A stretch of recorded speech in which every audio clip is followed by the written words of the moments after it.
What's up guys, it's me Jimmy. Today we are going to talk about full frame and crop sensor and the difference between those two. So let's roll that intro and get into it. Ready?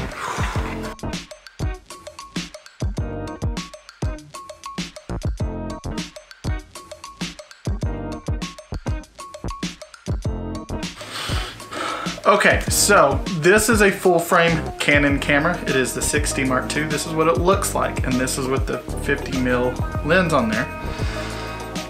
It's very wonderful. Like, there's no other way to describe it.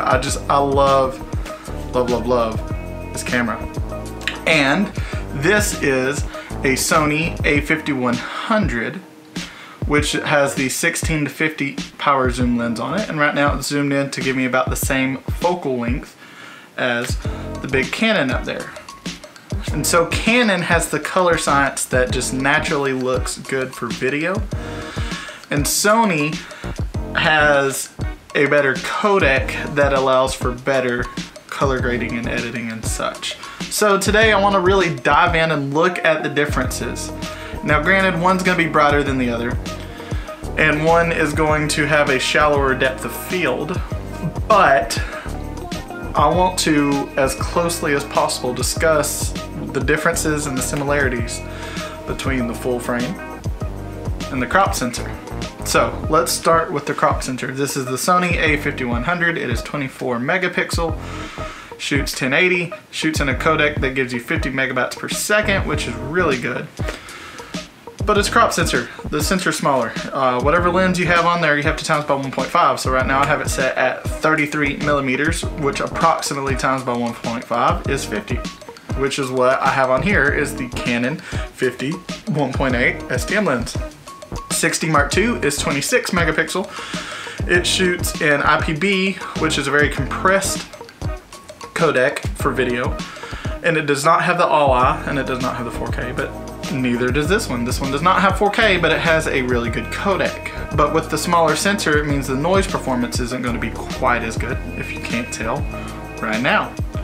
Whereas on here, the noise will be much better. So, which one do you like the look of better? Do you like the full frame Canon with the shallow depth of field, which you can also get that on this, you just need a different lens?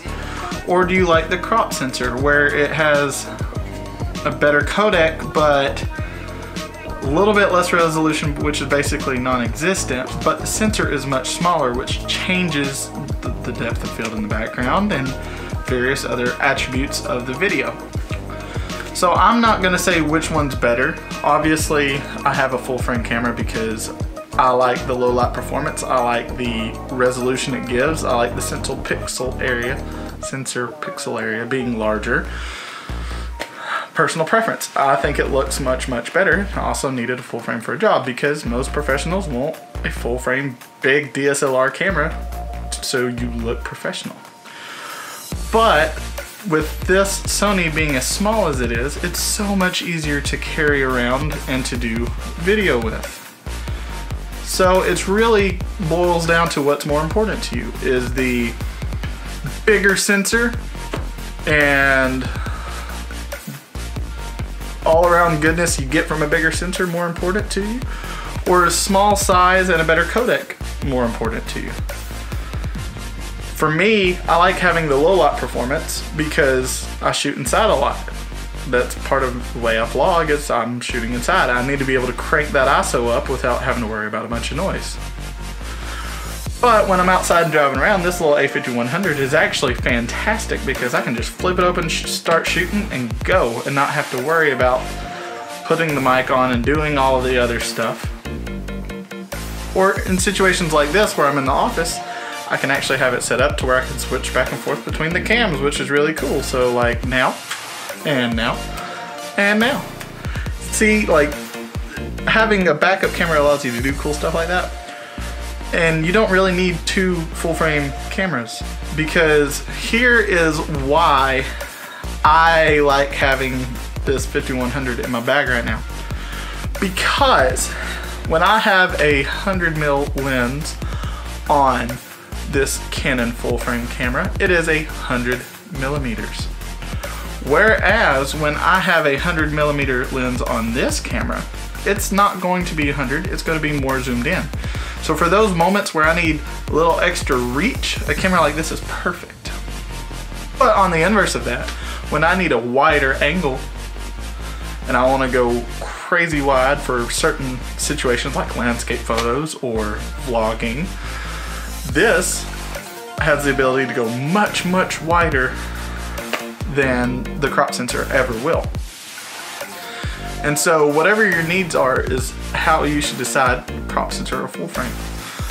And if you can, have one of each, because then you can cover both parts of it. Now granted, I would like to have a Canon mirrorless camera instead of this Sony, but this little guy was given to me, so I'm not complaining. I love it. It's actually a really cool, fun little camera to play around with. Now this big boy, this is my baby. I love my baby. I love this camera more than anything. I know it gets a lot of hate, but it's such a good camera. I have not really had any issues with it at all. It's been perfect for me, for my purposes. So if you were trying to decide, is the full frame worth it? I'm gonna leave it up to you to decide. You can watch the video, you can see what it looks like. You can see between Sony and Canon, because that's also a big argument.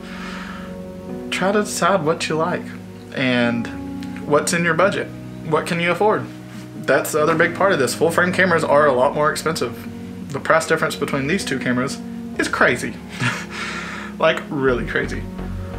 But this one, the Canon, the big boy, has a lot more features and ability to shoot in low light and things that make it perfect for my needs. So I hope this helps you. I know this was kind of a goofy little video.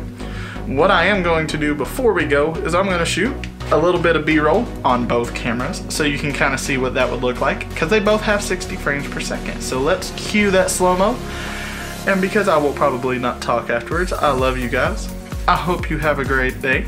And don't forget to live that creative life. I will see you next time. Bye.